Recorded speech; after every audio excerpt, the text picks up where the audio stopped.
According to the account of Dr. Walter Stein, a young Hitler, while living as a down and out in Vienna, undertook a penetrating study of the occult meanings underlying Wolfram von Eschenbach's 13th century Grail romance Parsifal.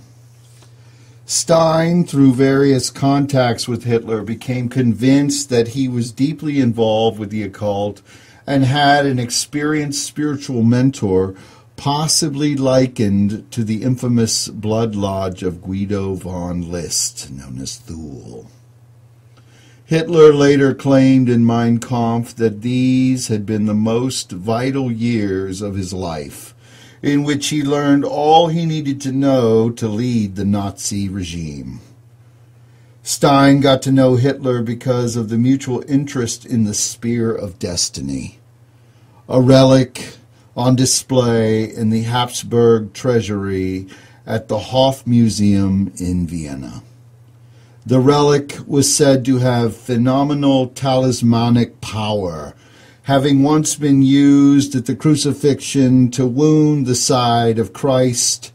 According to legend, possession of the spear would bring its owner the power to conquer the world, but losing it would bring immediate death. The relic had been owned by a succession of powerful European rulers down through the centuries, and eventually came to be in the possession of the Habsburg dynasty, and later Hitler himself.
Good evening, Chicago. I'm Winter Laake at winterlake.com. I hope your Freya's day is doing well. Mine has been outstanding, although I've been awake for most of the week, which has been interesting. Feedback from yesterday's show and dealing with Nazi super science really has been kind of amazing as well. There were several emails and corrections that I have to make in regards to yesterday's show that were called out by listeners, and I appreciate all my listeners, and I hope to obtain more listeners as we are AM 1710 live throughout the Logan Square, Wicker Park, and Inner Loop area of Chicago, Illinois. One correction yesterday, I said Bachelor's Grove. No, I was incorrect. I meant Bohemian Grove. Bohemian Grove, in my reference, is a place that I visited. I've been invited to. You can only go there if you're invited. You can be brought in as a guest. It is a high membership club, kind of an old boys club, although women are there too as well. Probably the kind you want to meet. And you can go along the grounds and see some of these amazing things that are in there, like this giant owl that's carved into the side of this area along this river where they conduct Masonic and theatrical performances. The owl is lit on fire, and then you have Ed Asner, who is a theatrical person, recorded, and he carries out a ritual, and it's more theater than ritual, but there is underpinnings. And as I was discussing the Illuminati yesterday, I have come around that the concept is real. I have come around that the Illuminati, as a web of bankers and individuals that are seeking power, are working together in a monopolized way in order to maintain their power. So that is one correction from yesterday's show. It is not Bachelor's Grove, and I have talked about Bachelor's Grove. Bachelor's Grove is in Illinois. It is a haunted, abandoned cemetery in the middle of the woods down in a Presorio Forest Preserve here in Illinois. Bohemian Grove is located in a redwoods area in California. Absolutely fabulously beautiful, amazing land, and all kinds of occult therein. And the philosophy for Bachelor's Grove, or Bohemian Grove, again, I'm mistaking myself, in live radio between 5 to 7 p.m. on the Pentacle-Hours. The theme is no weaving spiders come this way. That means when you go there, it's strictly for pleasure. At least that's what they say, even though they're power elites, high money, and high brokers of power and conquest and corporatism. No weaving spiders come this way means they can't discuss business there. Although they do, and many world issues are solved there. Oil barons go there, movie stars and rock gods and things like that are all, weaving spiders in their own way. The second correction away from the Bohemian Grove was, I think, an issue that I had with calling something Project Werewolf. Project Werewolf is an incorrect connotation. It is Operation Werewolf. Operation Werewolf was the underpinnings of groups within Germany and other areas throughout the world to carry on with the agenda of the actual Third Reich as it existed during World War II. Operation Werewolf has continued from the end of World War II, very similar to how in our Civil War, the Ku Klux Klan movement with their Grand Dragons and all of these Presario terminologies have continued from the aspect of the Civil War. So if you were to look at the dynamic of America with its ending of the Civil War, with the ending of this ridiculous enslaving of people, which all other people or organized countries at the time had abandoned slavery, but America decided to continue on with enslaving people, and hence had a civil war, although many people are, not many, but there are core groups in America which are holding on to the Ku Klux Klan movement, which seeks the subjugation of blacks and the subjugation of other types of humanity in order for their power and their own idea of what that is. That is very similar to Operation Werewolf. A lot of people don't know about it, but Operation Werewolf wanted to carry on with the Third Reich agenda after World War II, and it's come a long way since then, 70 years of existence, and it has spurned other developed groups, and it's grown, and it's massive 1.5 million members just within the Federation, Russian Federation. And actually, third correction is, yes, I called the Soviet Union things. I was calling it Soviet Union when really it was Russian Federation. Although I tried to correct myself yesterday, we do now know that it is the Russian Federation. But really, if you're looking at the gay bashing and the rights violations, things that are going on in Russia today, you could pretty much say they're still just a cloaked totalitarian regime. And they're going to probably remain that way. In Nazi science, in my opening, I was discussing Hitler's Adolf Hitler's obsession with the occult and establishing some of the fundamentals of that. Some people had stated that Adolf Hitler was not an occultist, that he was a pet of Heinrich Himmler and Bormann and so on and so on. That's very possible as well. Cadaver obedience and hypnotism and all this, but I do think Hitler was his own man, and I do think Hitler was an occultist. He did have an obsession with what I had mentioned earlier with the Spear of Destiny. The Spear of Destiny is a tool, a weapon of power and occult significance that was even utilized by Napoleon and a series of other rulers, which held it and held the belief that he who holds the Spear of Destiny, which pierced the side of Christ at Golgotha, would conquer the world. And if they were to lose it, they would quickly have and suffer demise. And ironically, that is what happened in all the cases of all the rulers that tried to hold the Spear of Destiny. It is still in existence. It is within the, back where it was, in the Hof Museum. And it's on display, and you can go see it. It's really cool. I managed to see it. Hitler, on, I think, March 12, 1938, when he annexed Austria, and that's where the Hof Museum is located, he went and took possession of the spear immediately, and then sent it to the spiritual capital of Nazi Germany, which was Berlin. In doing so, it began the whole aspect of the styles of occult things, the searching and the seeking out of the power symbols that would carry their mentality into their 12-year crusade in order to exterminate Jews and so on and so on. There is an irony with the Spear of Destiny as well, even when in April 30th, 1945, during the days of the end of the war and considerable bombing on the city, the spear fell into the hands of the American 7th Army and actually gained under the possession of General Patton. A lot of people don't know that, but he went and he retrieved it. He himself was an occultist. General Patton was highly intelligent, very vigilant in his quest to destroy fascism, and it almost, on the cusp of the fulfillment of Hitler's suicide, which would fulfill the prophecy of the spear itself. Once General Patton gained possession of the spear, he began to have fanatical visions and dreams that he spoke about in a diary that's been suppressed and classified.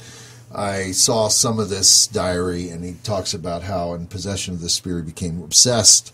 There was issues that he was having with wanting to dominate the world. He wanted to go further and to attack Russia, and maybe he should have. And having all of these different other visions and dreams that were coming to him, he was becoming a megalomaniac. He had those obvious, precursors of psychosis and megalomania, if megalomania can be labeled a psychosis, an ability to think that you have godlike powers. I would definitely believe that holding the spear or wielding it or utilizing it as a sigil accoutrement in any kind of ritual, whether it's black magic, magical witchcraft, or even synchrony in regards to just psychic meditation, you would definitely have profound experiences. The spear itself also has one of the spikes that were driven through Christ or someone thereof. And all this is very hypothetical. It could have been just any Christian that was crucified during the last reign of Nero.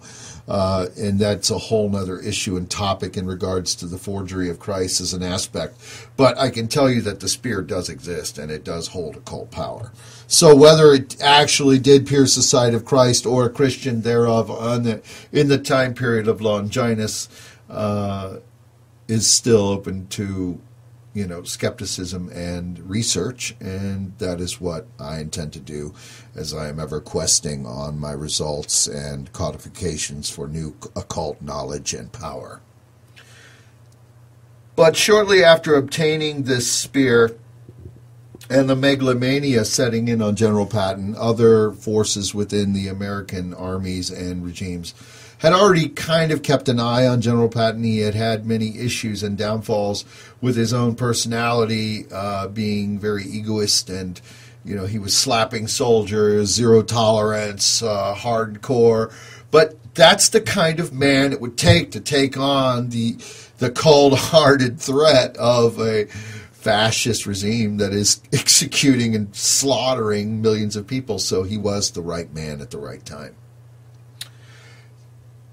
In the perils of conspiracy, which do indeed come down upon General Patton, after the megalomaniac phase was really reaching a stronghold, when he was actually contemplating and not really even contemplating, he was setting into motion his 7th Army to begin an attack against Russia. The American government shut him down. They took him off of his seat of power. And rightfully so. I don't know if that's rightfully so. I'm so quick to say things now, and I need to monitor what I'm saying because it is live radio, and I'm kind of streaming in my own lucid consciousness in the Pentacle-Hours, and that is my own symbology.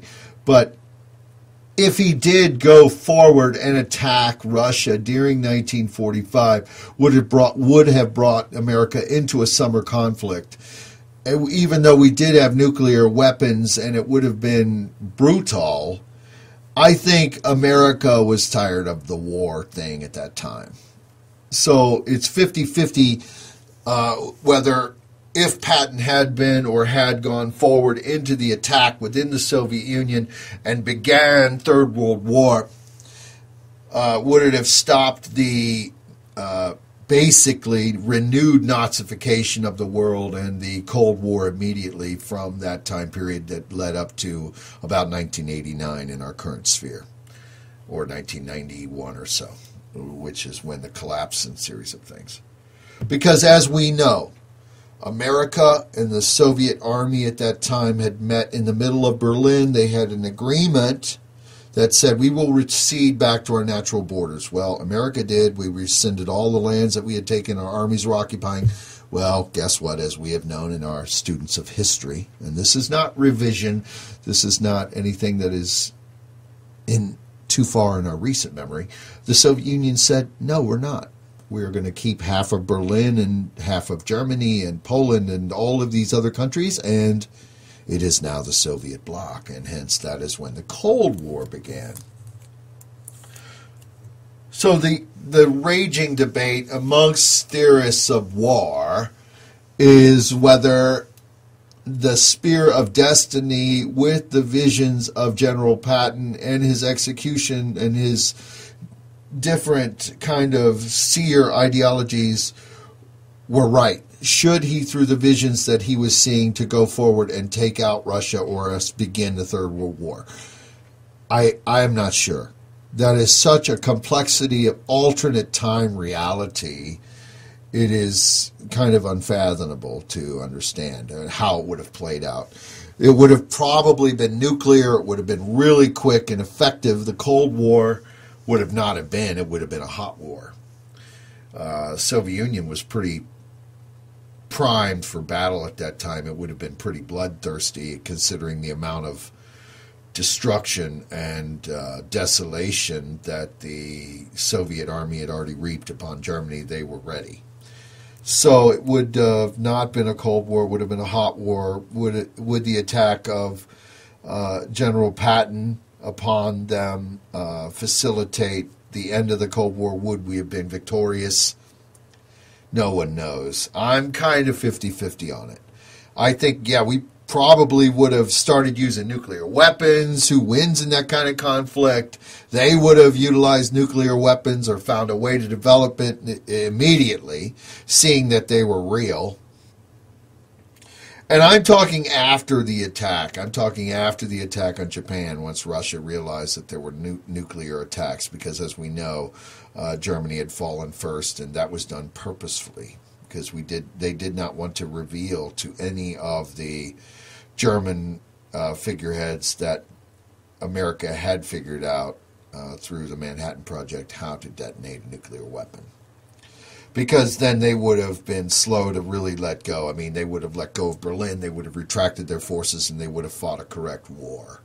They would have went back into their bunkers. It would not have been such an Einsieg. It would have been more tactful. And even Germany could have come into a nuclear weapon right then and there. They could have developed it, and it would have been nuclear.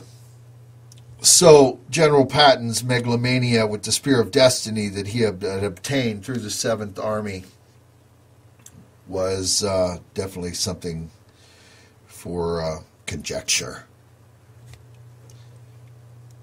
This is my thinking, however, on what happened to General Patton after he was taken out of power. A lot of people revere him as this great hero and things, and he fought great battles. He was, you can watch that film, which is actually Disinformation. There is a great film with Mr. Scott as the actor. He's does an amazing job in it. But there's so much disinformation and really kind of one-dimensional reality within that film. You'd almost have to read the actual writings and diaries of General Patton to understand the man's mind. He was an avid reader, and he even studied his enemies, being Heinrich Himmler and the Desert Fox, Rommel, and a series of other individuals that he went up against, because that is what a tactician does. They research their enemies or peoples of interest, and I have researched General Patton and found his mind to be far more vast and occult than most people want to realize or even know. And later that year, in short order, General Patton was murdered. A lot of people think, he died in some car crash all of a sudden in Italy or something. No. I think the whole thing was staged to kill General Patton, to stop any potential he might have had as a politician, or to again ignite from a Cold War to a hot war, or he was killed by Soviet agency that knew the threat that he, was. He could galvanize the American public and reveal the truth behind a lot of things that were going to happen and did happen with the Soviet structure in the bloc in 1945 that carried on throughout our era and our lifetime, that has reaped immeasurable amounts of tragedy and destruction upon all the countries that were under the Soviet communist regime, and the development of innumerable masses of amounts of nuclear weapons which are needless and could, as we all know, blow the world up 2 or 3 times over, and all of this nonsense. And all of these things and accoutrements of desolation and destruction still exist, and it's sooner or later the genie is going to become uncorked. I did a mathematical calculation, and it's sheerly impossible to rule out that nuclear war will not occur. We can pretty much, at least I personally, through my own calculations, I can pretty much say that nuclear war in some capacity will happen within our lifetime, just by the sheer numbers and calculation that I've carried out. It just doesn't add up. It is naive to think that nuclear war will be staved off forever. It will not. Essentially, they exist. The genie will come out. Some other aspects of nuclear desolation will begin and end. Just today, there was a heist of highly radiated boron-55 out of Mexico by a cartel. And they stole the boron with the intent of making a nuclear weapon. So these things are happening all the time. people get sick from the exposure, but the actual adjutants, the successors to it, do not, because they know how to insulate themselves, and they take the right amounts necessary in order to make a suitcase weapon or something thereof that could detonate and blow a city. And there's many variables to the construction and assertion undertaking of creating a nuclear weapon. So it goes along with my premise as to what I'm discussing, that it is naive to think that we could stave off nuclear holocaust forever, or at least some kind of nuclear event. And it happened today.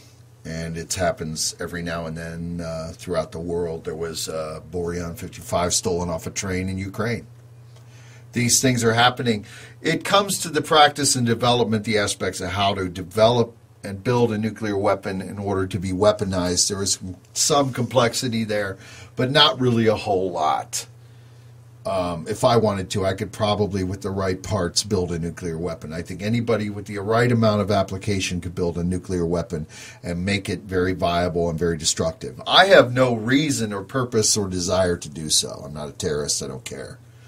I'm not interested in even building a small pipe bomb, and I rarely even let off firecrackers. It's just me.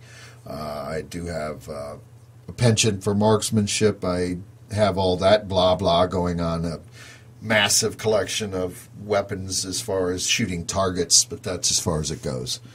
But these others with the intent to detonate nuclear weapons, they were going to bring it with some kind of occult Nick ideology, like the Knights Templars in Mexico, like the Zetas cartels, who are Satanists and practitioners of black magic, like some of these occurs in some of the other groups. They are mingling their occult concepts to intermarry within their cartel.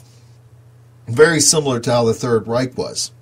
And the Third Reich definitely, absolutely did that. And even within Brazil, where their fortitude stronghold is to this day in a lot of ways for the security of the ex-members of the original Third Reich, as I said yesterday, there is enclaves for them there. And Klaus Barbie had training camps there, and he was showing those individuals down there how to marry their occult, their power, and become stronger, and so on and so on. So these things all have meaning, and they all kind of flow together in time. In murdering General Patton, it did definitely stop any kind of, push for any kind of further war, because he was the only one advocating for it. When he did advocate for it, or actually he didn't really advocate. He was making preparations for his troops, and then he was shut down. A lot of people think, he advocated, and I misuse that term. Many people think he went and approached to the structure hierarchy of our government and asked permission. No, he was actually prepping up for an attack. And then they went and they said, no more. You're no longer in power. You are decommissioned. Which crushed the man, and then he went on vacation, or supposed vacation while he was there. Some truck suddenly crashed into his car and crushed him. So this Iron Man, who fought this amazing war of apocalypse during World War II, dealing with arsenal and heavy tank command and going across huge fields of battle, is just going to be on vacation in Italy and get crushed by a car. I don't think so. I don't buy it. I think it's a joke. I think they murdered him. Somebody did. Somebody loosened up something. Somebody set him up, and they killed him. They killed him for the threat that he was. And he was a threat. From that time when he died, one of the things that were probably secondary as to removing all of his files, they took the spear and they put it back in the museum, the Hof Museum, where it sits today. So that the individuals that last held the spear in the focus of the intent of world conquest: Napoleon, Adolf Hitler, and General Patton. They were the last three real holders of it. Now it sits in indemnity within the museum in a sealed glass case, and you can go see it today, but you can't touch it. And there's armed guards and machine guns and lighted stuff, and you're not going to be able to steal it unless you get shot. I mean, the guy is right there. So, I mean, I guess you could try, but you're still, go in and do a smash and grab like they did with a series of other things, but I'm not advocating the stealing of this thing because it probably is not going to do you any ill will. I mean, it's not going to do you any good. You're certainly not going to be able to sell it, and it probably won't bring you any good luck. And it's interesting how luck is, because it's fickle. It can be one way or another. And today, they're not being stopped. Don't you understand, folks? If you believe that Satan is a real creature with power over our lives, think of this film as a journey in search of him, his victims, and his followers. Do you want total war? Turn man into... But if you believe that Satan is a figment of man's imagination, let these questions guide your journey. Do you want... Why do we need to invent a devil? Why should decent men and women create a master of darkness and despair? Do you want total war? Why should this be a time for Satan's return? Unleash the beast in man once more? Yes, you want. Total war! Total war! Total war! Men. But now and again, the mere haphazard predictions of some self-constituted prophet of evil, if plausibly presented and steadily insisted upon, find a multitude of credulous believers among us. It is only a few years since a certain religious sect, notwithstanding repeated failures in the past, with much consequent ridicule, again ventured to fix a day for the end of the world. Similarly, it falls within the recollection of most of us how a certain self-constituted Canadian seer solemnly predicted the coming of a monster tidal wave, which in its disastrous effects was to be another deluge. All the great Atlantic seaboard was to be buried in the rush of mighty water. All its great maritime cities swept away in a moment. Fresher still in the recollection is the prediction that the end of the world would surely come as the inevitable result of a shower of meteors in November 1899. And that's how relevant time is here in the Pentacle-Hours, as I discuss ancient occult, new occult, or realities and predictions that have come and gone, and people's fascination thereof with the end of the world and the manifestations of the end of the world. In dealing with causality to be true, everyone could bring about, or anyone could bring about, their own end of the world anytime they really wanted. We are all masters of our own fate, and the summation of our desires comes and is folded within our existence to a certain extent. However, I have been having some odd deja vu, which has been in threes, and it leads me to believe that events are speeding up, or an event will occur. I'm not sure what event's going to be, but it's when this has occurred, things in the past have unraveled, or some kind of event has happened. So we'll just have to wait and see what that's going to be, some kind of event in the world. And it's odd because as I look back on ancient times, I mean, not really ancient times. I mean, 1899 is not really an ancient time. I mean, it was pre-telephone, phone, plane, car, everything. But people, as then as they do now, still seek to predict or ascertain or entertain when the end of the world is going to rapture us.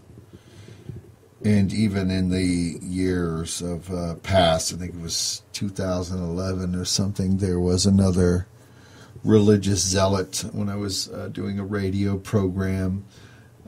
He was predicting some kind of end of the world by May 11th, and I said he's lying and he's a charlatan, and I was on the air like a year before, and I said he's out of his mind, it's not going to happen.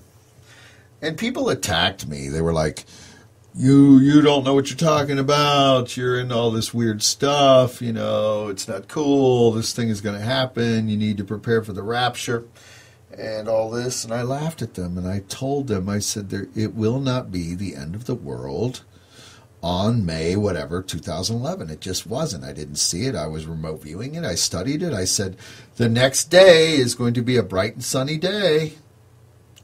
And sure enough, it was, and he ended up being defunct. He ended up looking like an idiot, this religious zealot that was putting up all of these different billboards and spending all of his flock's money on his ideology of apocalypse, this prediction that the end of the world was going to come and that he and his followers would be raptured up to heaven and saved by their God. And it hurt a lot of people. A lot of people sold all their possessions. They gave up all kind of worldly, ambition or desire, quit jobs, and they did this in droves and by the thousands because they invested in this false prophet. They invested in this idea that the end of the world is going to come. And a lot of people want their end of the world to come because then they don't have to strive for anything anymore. I've always felt that you either strive or get on your knees. It's either one way or the other. And I think people, in some regards, don't want to work that hard. They, especially in this apathetic consumer culture that we live in. They just kind of go along with it, and if something pops up, it's, they just hang out. It's kind of like dating. This first guy or girl that comes along is like, oh, yeah, we'll just go along with you, and that's fine. No real choice, no real discretion, just not really raising the bar, just kind of, I got a hole to fill, and we need to fill it. And that needs to change in our culture. I think people need to see things more than what is going on. I think they need to study more. And we will analyze that more and more, even in our dream interpretation. So how is our dreams today? I'm sorry?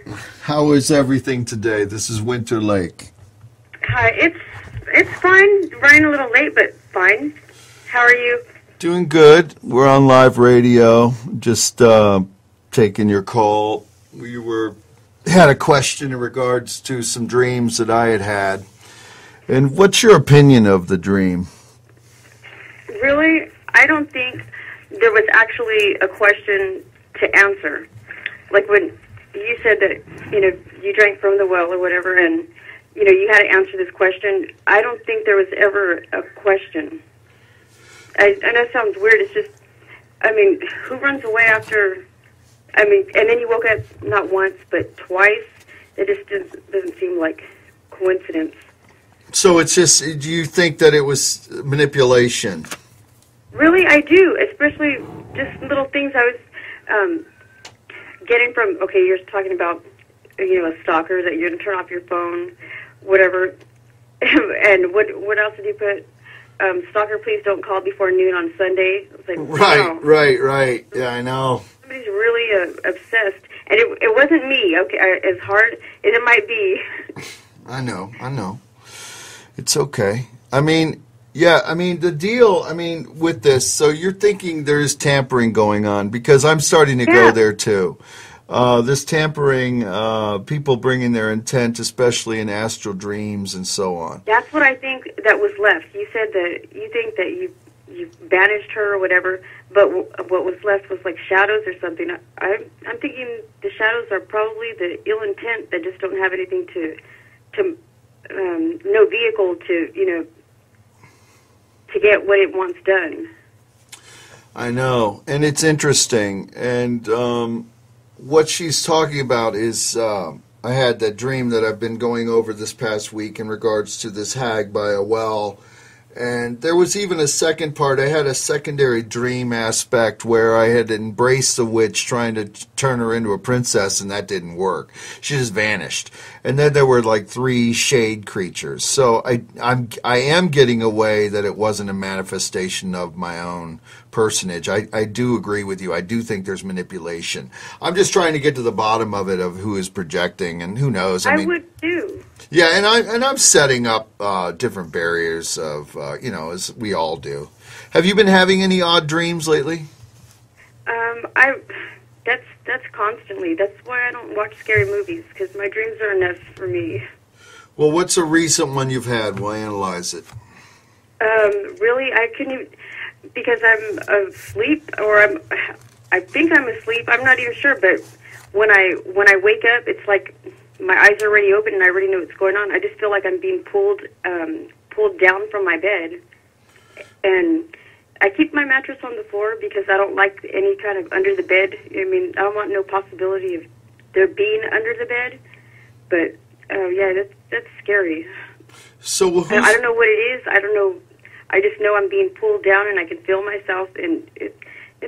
I hate waking up like that, like with sleep paralysis. Yeah, that could be old hag syndrome. How often does it happen? A lot more than that I would like. I mean, that's if I have bad dreams, more than likely that's going to be like the main thing. So, do you think you're being tampered with too, or is it? Really, yeah. I mean, it's not a question of if. It's just the way things are. Interesting. So, when was the last time you had this thing try to pull you down? About a week ago. So it's current. It's now. And you're not really under a lot of stress, are you? Yeah. I'm sorry? Or you're not really under some kind of tremendous stress, are you? Yeah. Well, right now I want to say to the point where I feel I can get myself out of it as long as I figure out. I mean, because from my understanding, in order to get rid of something, I have to find out where it's at, right? You can. I mean, where it came from. You can, or you can just put up some mirrors on windows and block it out, and strengthen yourself mentally through some candles or banishments on your own. I mean, there are ways to reinforce yourself, but it seems like this has been a struggle for some time. This isn't something that's just not been happening. I mean, the longer time went on, the stronger it got, and the harder it was to snap out of it. And I mean, is it an actual physical shade element that you're seeing, or is it just a force? No, it's just a feeling of, I don't want to say it's just all in my head, because I can see myself, it's weird. It's not like I'm floating above myself. I can see myself like on the edge of the bed, and I wake up and or whatever, but my eyes are already open, and I'm just like holding my pillow like really tight because I feel like I'm being pulled off. Interesting. Can you like move at all, or are you completely paralyzed? No, when I get to that point, no, I can't move at all. And then when I finally snap out of it or come to, that's when I'm just more relieved. Like I'll take a deep breath because I feel like I can't breathe. But that's not the reason why I get so scared. It's just I feel something pulling me off the bed. Right, but you're conscious the whole time. Are your eyes open? Well, yeah. When I realize that it's happening, yeah. So you're conscious, but you're paralyzed.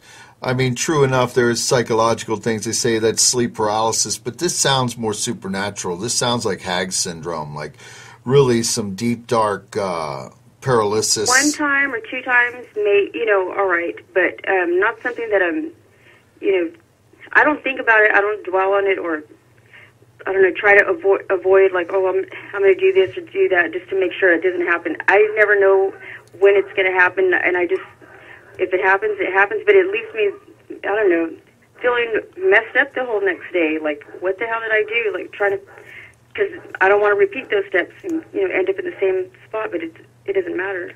So when you have this experience, you're just exhausted. You just feel drained? That's one of the things that's how I figured I did have something on me, because no matter what I did or what, my energy was gone. I mean, besides drinking really, really strong coffee, and I'll just get jittery. Yeah, I'm depleted of all energy. It's after one of these experiences, yeah. So after one of these experiences, you're completely leached out of all your power. You just feel like really weak and tired. Yeah, I'm just thankful that it's over with. Like, I'm just so glad that it's done. But yeah, I'm exhausted. It takes a lot. Because I guess my adrenaline or whatever. Because being scared like that really takes a lot of energy. Have you tried to fight against it? There's never been an opportunity. That's what I think bothers me the most. At least if I had a fighting chance, or whatever. There's no way if I'm paralyzed. That's why it feels more like a violation. Because for something, or for me to be in that helpless state and not be able to defend myself, and it feels like something takes advantage of that.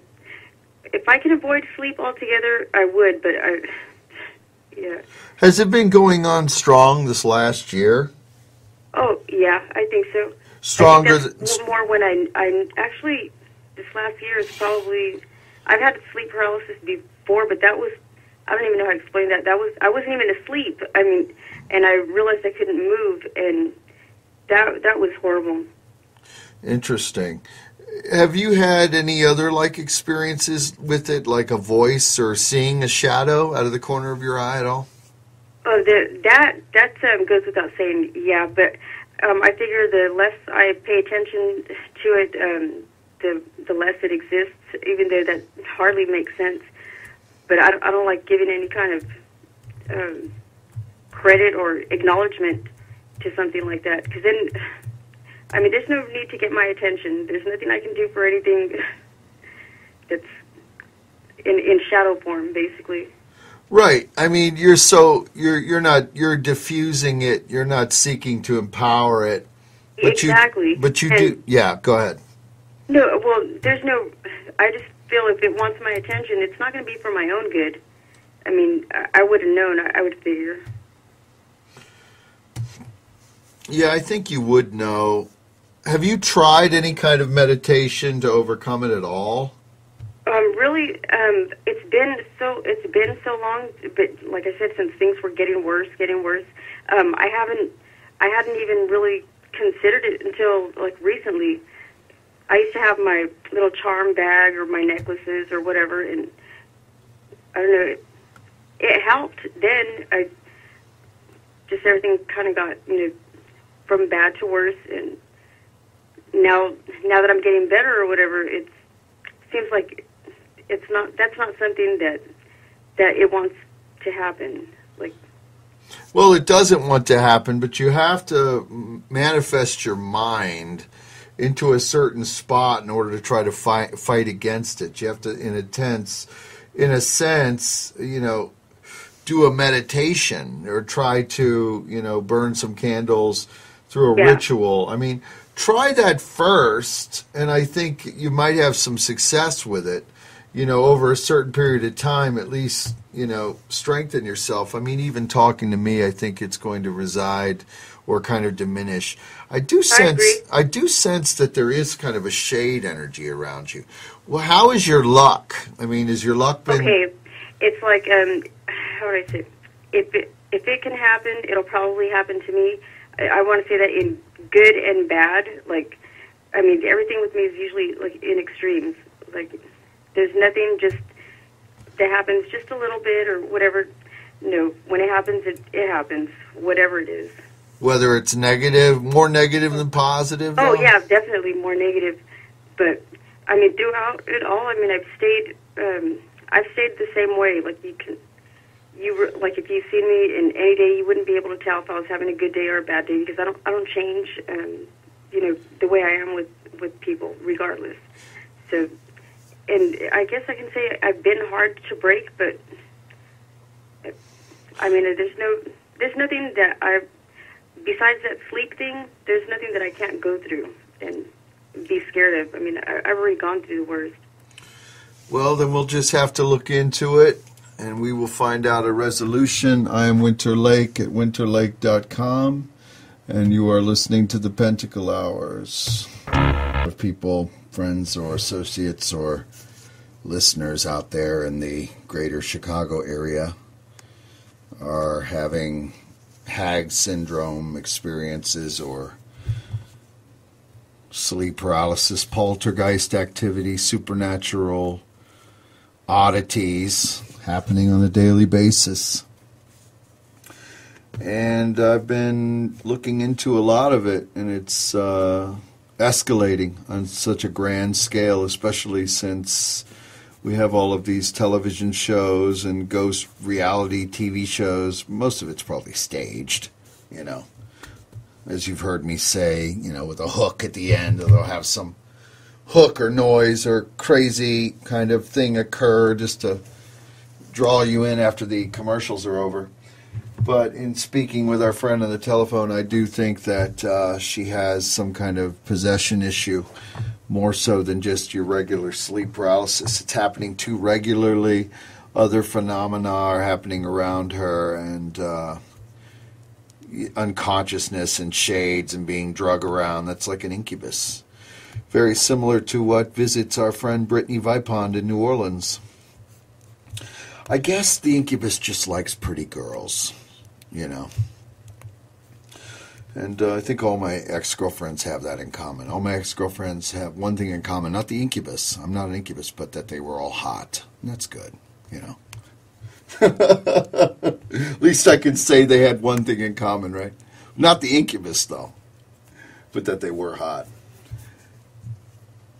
It's pretty cold here in Chicago today. I don't really know what's going on tonight, Freya's night. It's been a very enlightening 3 days. I don't think I've gotten much sleep. Just kind of staying awake and going with it here at the studio. There's just such an intense amount of energy and different people coming and going, and jazz bands and electro bands and odd DJs and different personalities and artists and parties. I shouldn't really call them parties. They're events here at the studio. That it really can, you can ride a wave. I mean, you could probably be in this space and not have to leave if you don't want to leave until you just get thrown out or evicted or the end of the world comes, because it's all happening right here in this space with these different converging forces of artists, myself included. So the party's pretty strong. Haven't really been dreaming. Everything is water under the bridge. I received great feedback on the Nazi science that I touched on yesterday. Finished it up in the first part of our show with Pentacle-Hours, and touched on some of the presario aspects in dealing with General Patton and how he was the founder who transferred the Spear of Destiny to possibly just his own megalomania. Some other philosophers or writers of the occult have said, oh, the conquering spear by significance has been transferred to America. I don't believe that. I think it's by and per the individual and destines them to have the conquistador aspect, the conquesting aspect. It takes one to lead an army. It's not ego, but I always felt that if I did build a church, it would be the strongest church in the world, and it would codify an army, conquer a world, and then conquer a universe. And I have no desire to do so. So I just like to drink martinis at 8 and hang out with interesting people and weird artists and paint and write and do music and chant and I guess get high on reality in my own facet, and that's better. And acting too. I'm trying to do more filming tomorrow with Star-Crossed Vampires. The production value is up 110%. It's just amazing. It's just hard to get a bunch of people in a room. There's going to be whole production staff involved in this next run, and I don't know if it's all going to happen. It probably won't, just simply because I'll just be too overwrought and wanting to do some other things. But Star-Crossed Vampires is destined to do at least 2 or 3 more episodes, which will be a lot of fun. The writing is good. I wrote it, and I think it's funny. And in that oddball sense of humor that I do have, being dark sense of humor. I'm getting an email, and going back into dream interpretation. I don't want to beat a dead horse with this, but I guess we could end out the week with some more interpreting of dreams. People seem to enjoy it because it gives them, and myself meaning. I'm on that search and that quest to find out what these different symbols mean. And if we were to even analyze Kitty's dream, that is the woman that phoned me just a minute ago from California, very good person, who's been wanting to chat with me about her Hag syndrome. If I were to analyze it just strictly as a dream, before I analyze these others that are in my email, you would say that the pushing down aspect would be some kind of suppression, some kind of energy that is seeking to hold her back. Although in her reality it's real and it's a manifestation, it's a shade, it's a demon, it's something that's actually physically holding her back and she's awake.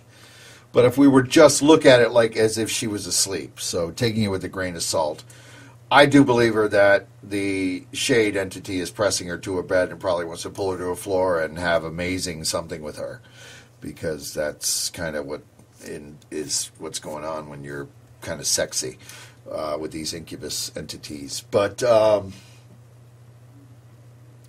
in looking at it from a dream standpoint, the suppression, it could be anxiety. A serious case of anxiety, something that is not being handled in one's life. If you're ever feeling pressed or suppressed, it's something that has to be addressed. So you have to look at it like, hey, I have to confront this thing. It has to be hit head on, and it has to be handled, and I have to deal with it.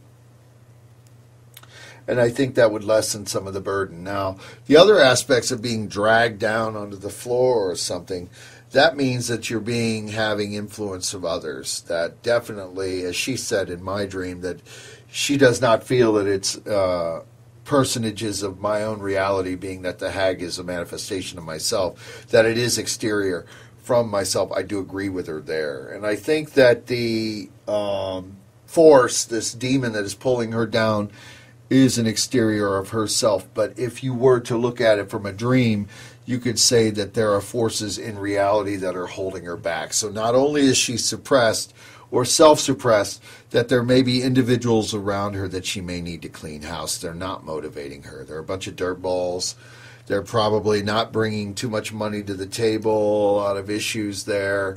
And in the unconscious reality, you're kind of like, hey, I have to handle these problems. And I'm being pulled back, pulled down. I'm going one step forward, two steps backward. This is failing. This isn't working. I'm not, my therapy tells me what to do or something, whatever it is. These things are kind of on topic with what being pulled around means. But I do believe that there is, in her case, an actual demonic entity that is suppressing her and changing her luck and manipulating and tampering.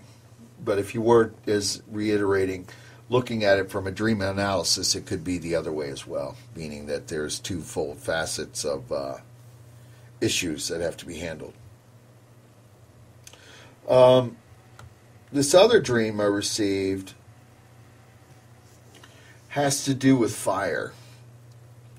And I touched on fire and a man that was in a closet with a corpse that walked out, the fire was cold. In this person's dream, he's immersed in fire, he's a fire entity and has some kind of weapon that suppresses it. So like this weapon he has like suppresses him burning to death or becoming ashen, and then even later in the dream he like vaporizes himself. I have never ever heard of such a thing. I wouldn't even know how to imagine to have this dream occur in one's mind. It's just so counterintuitive to our own personage or existence. And I'm hoping it's true to be told. I mean, it's probably not true to be told. Maybe he's making it up. But it still is interesting, even if it was made up, to analyze it, because it's just so out of the bounds of a normal dream. Because, you don't really have all your fundamentals, your earth, water, fire, air. You don't have your fundamentals as, what is occurring, in a person's life that you can look at. If you see a cat, what does that mean? Or if the window is closing, or you're flying through rooms that are just, the windows are open and you're just soaring and you feel flight and so on, and these spectacular other events.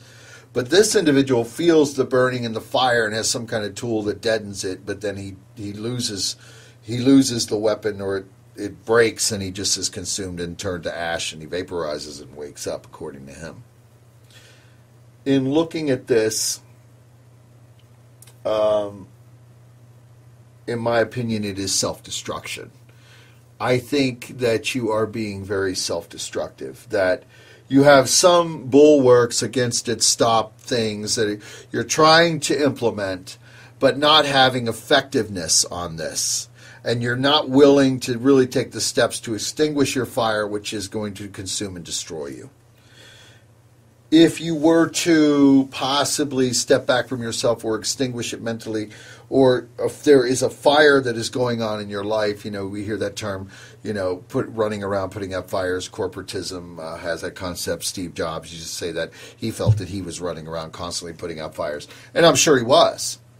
I'm sure he was running something of a billionaire that he was, or a billionaire concept that he brought back from the precipice, considering Apple has gone through so many ups and downs and failures, and now it's a premier product on the world, and Steve is dead. He sacrificed everything for that, and fascinating individual. I know people that had worked with one-on-one with Steve Jobs in California, and they're interesting, although somewhat getting the shaft right now. But when they were originally working in that core group, and I'm not talking about that silly movie, I'm talking about reality, I'm talking about things that I know. And I'm just using Steve Jobs as an example, as running around putting out fires. And I can clearly see, sir, that you are a man of taste, because you do have a PhD, and you're referring to me to kind of analyze this dream of you being consumed by an all-powerful fire. And clearly you are losing command of things. So I would suggest to you in this dream analysis that you need to find the water. You need to step back from yourself. You need to look at what's going on. You need to extinguish the fire in your own life, or it will consume you and destroy you. That is pretty much straightforward if this dream be true. As an analysis of it, that's what I'm kind of gleaning it to be. If it is allowed to progress, the fire will consume and destroy you and devour you. There is no phoenix from the flame if you are ash. And that is the conclusion, in my opinion, of how that it will happen. So you have to analyze on a short list of what is going on in your life, what things need to be addressed, what courages need to be found, and how can you move forward to advance yourself and raise yourself out of this all-consuming destruction. Because if you don't, then I think that, you will be consumed by the fire. And, it's not going to benefit anybody. And I think that you will lose a handle on things. Your life will spin out of control. And that would be unfortunate. And, it is the first kind of dream encounter I've ever had of such a thing. I mean, there are usually clues and a slow pace to one's own desolation, but not in your case, not when it's just like some all-consuming power fire thing that has you on the ropes.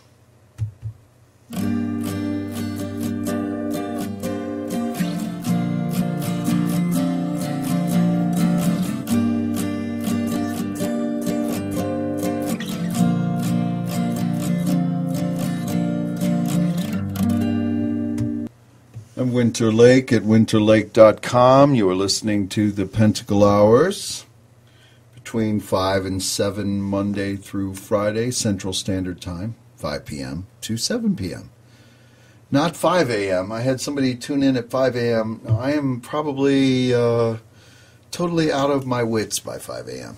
Or asleep or under some kind of couch here in the studio or in my apartment or in a hotel or back at my house. So I have a lot of different locations that I can choose from to be in my obliterated reality. And that doesn't mean that I'm even drunk or on drugs or anything. I just get into different states of meditation, meditative darkness, or whatever. Been writing a few little poems.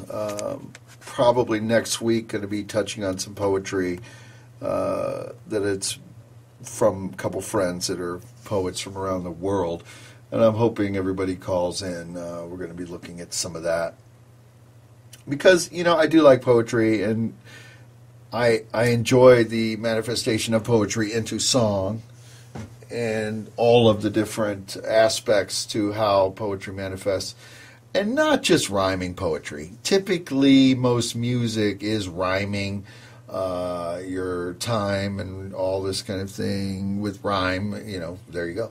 So, all of that nonsense. But I like to juxtapose words, play with words, and utilize words that, that no one really even realized, like sun, wheel, scythe, hyacinthus, zephyrus, marcosura, evil spirit, Janus, god of all doors, backwards and forwards. Now, it sounds more like an incantation, and it probably was, but I just made that up. I just gave you an example of how poetry does not have to limit one's linguistic and mental capacity in order to enforce a will, a purpose, a magical context, or a musical context. A lot of people are stuck in two or one dimension, and they're like, lovelorn, or, I'm broke over this, I lost my money on this. And those are fun, drinking kind of songs too. But let's raise the bar.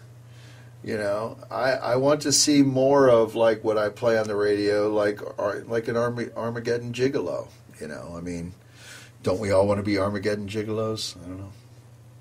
I'm not an Armageddon gigolo. I don't think I am.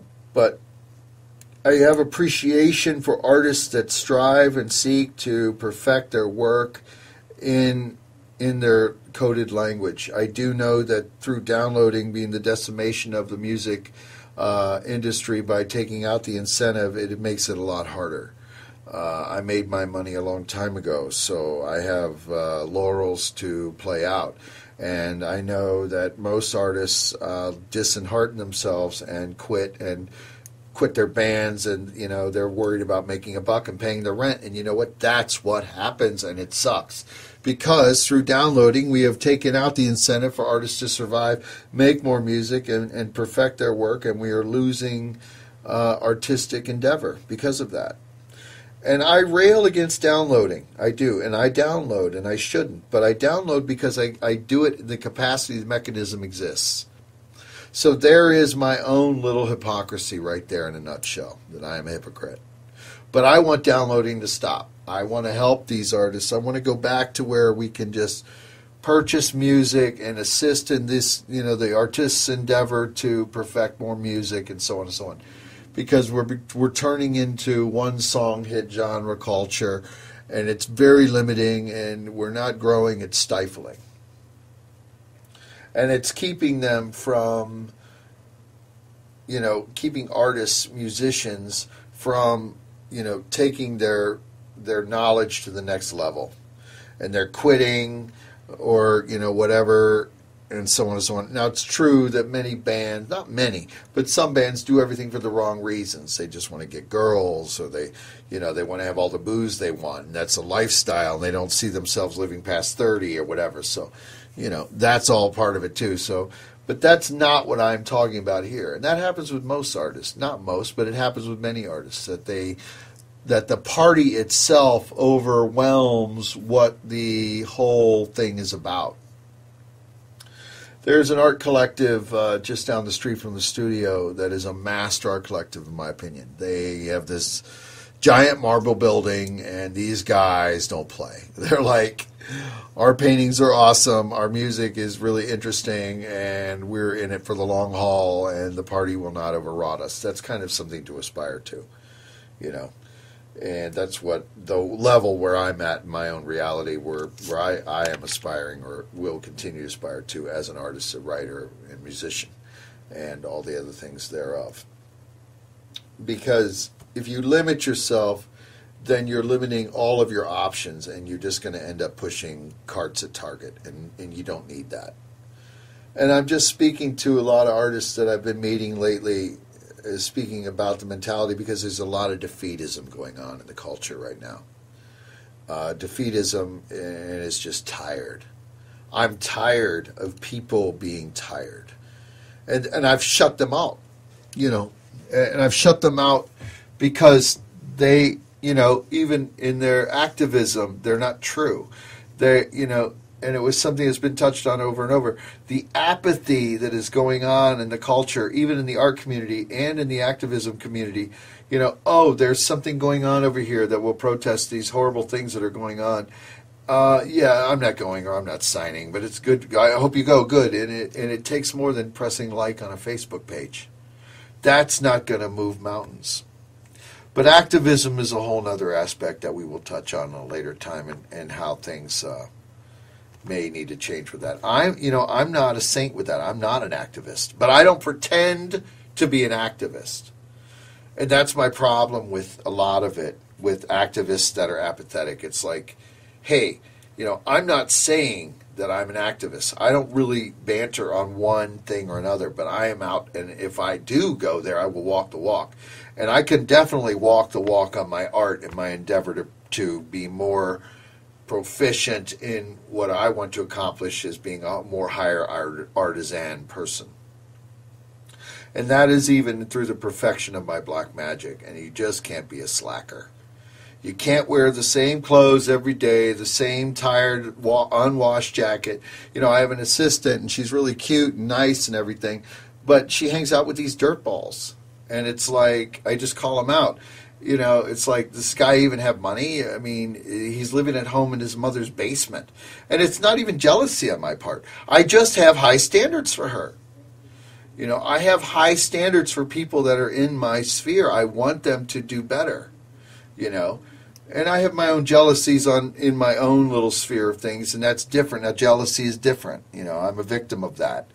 But, I can admit that. But when I see some of my friends doing stupid things and being defeatist, it's just time to kind of really look at it and say, it's time to stop and raise the bar, and see where things can go in one's life through inspiration.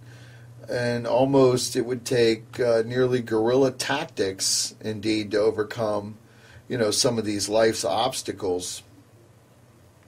But once it happens, the tried and true thing, once you do overcome obstacles, you are a stronger person. The Nietzschean concept of, that which does not kill you makes you stronger, and so on and so on.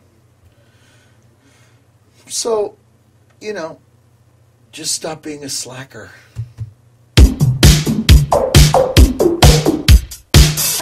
And true enough, my assistant just texted me, and she's like, saying all her odd things like, oh, you're going to die in the arms of a 20-year-old, and all the stupid things that she thinks it's going to happen to me, because we just have it like that. It's been a fun 6 months.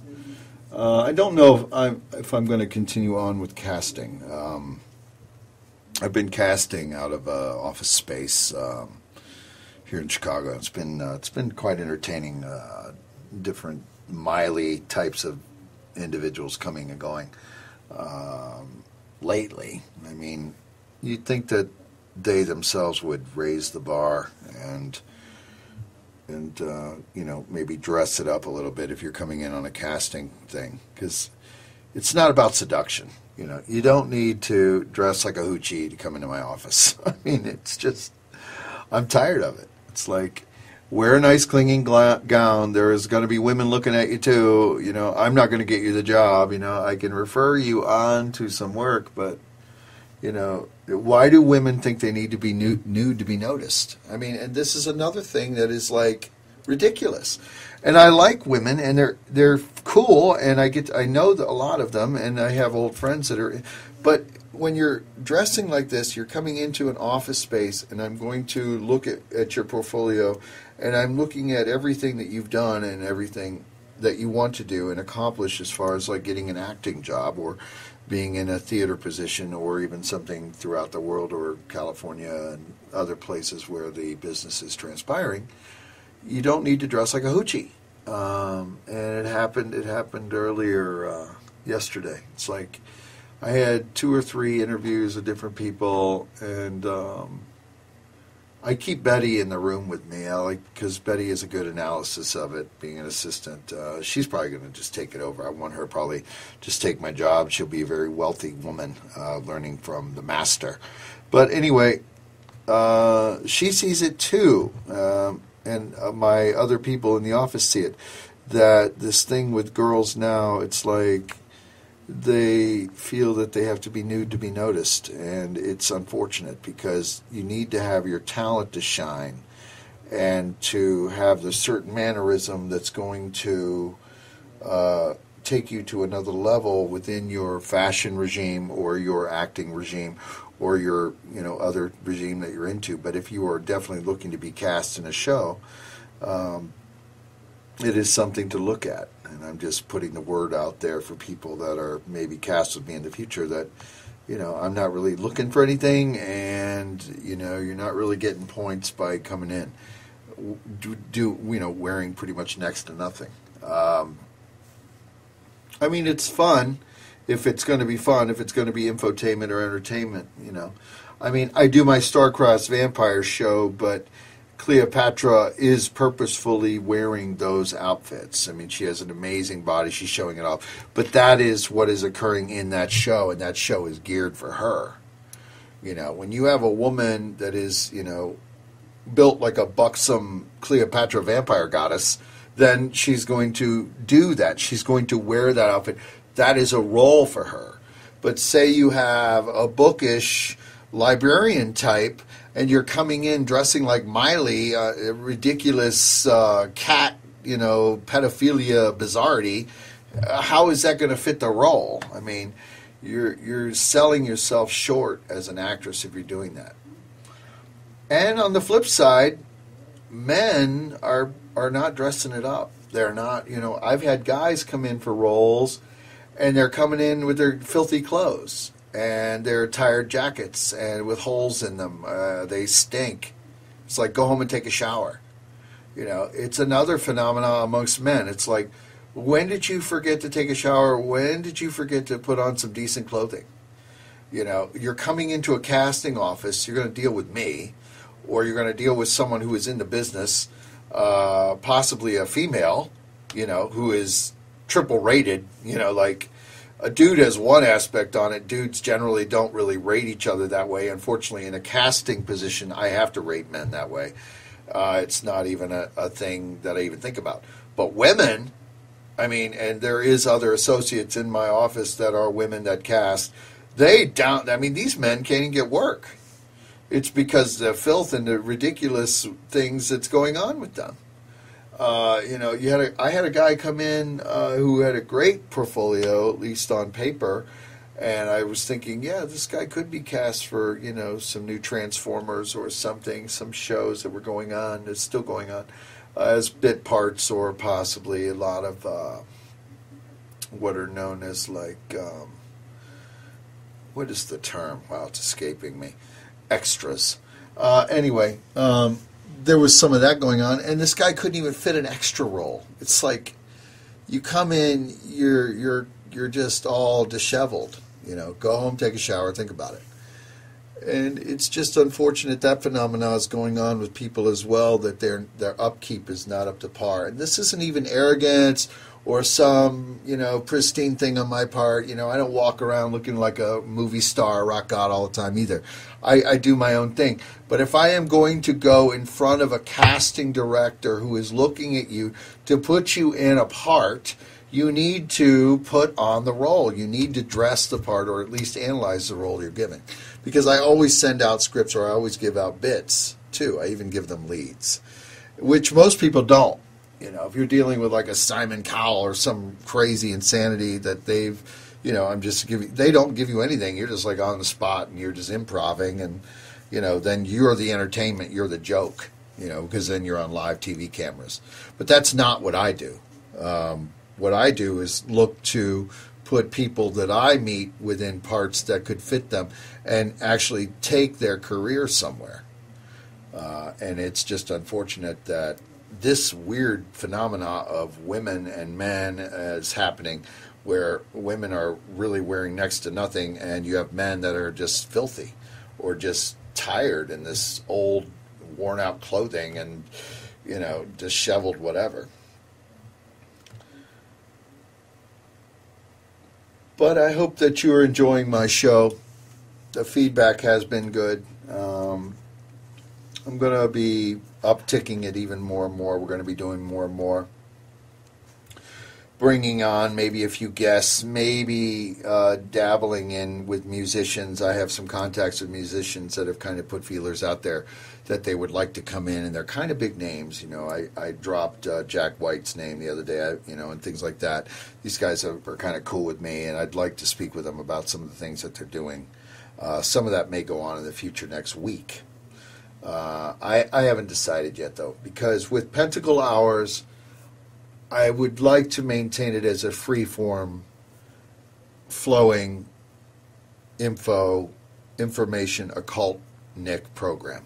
I don't really want to, post up that this is going to happen this day or, so on and so on. Maybe it will, and I have. But in live radio, you can't always predict, and people just sometimes aren't always there. So actually, a more of a free-form, free-flowing program style is fitting it better than trying to schedule something out. But if I do have, a named person, I will schedule that out. It's going to be too few and far between, or whatever the preference is. I just want to leave that for me to decide. And if it does, then it will be spoken of. And we will all have a good time. And that's what I want to do on Pentacle-Hours. So I want to have a good time. Don't want to get all serious. And I want everybody to enjoy the programming. And this is Freya's Day. And we're probably coming to a close here. Going to go out this evening and see someone I haven't seen in a long time, and probably take in a band and have a jolly old time for a rare occasion, leaving the studio, which has been a vortex in itself. It's kind of like being in the Devil's Triangle out in Lake Michigan once you're in here, or the Hotel California, actually. But no, I'm not going to play that song, I'm not going to be all, what do they call that? Cliche, You end with like the song that you're talking about or something. No, I'm not going to end with that song. But you people have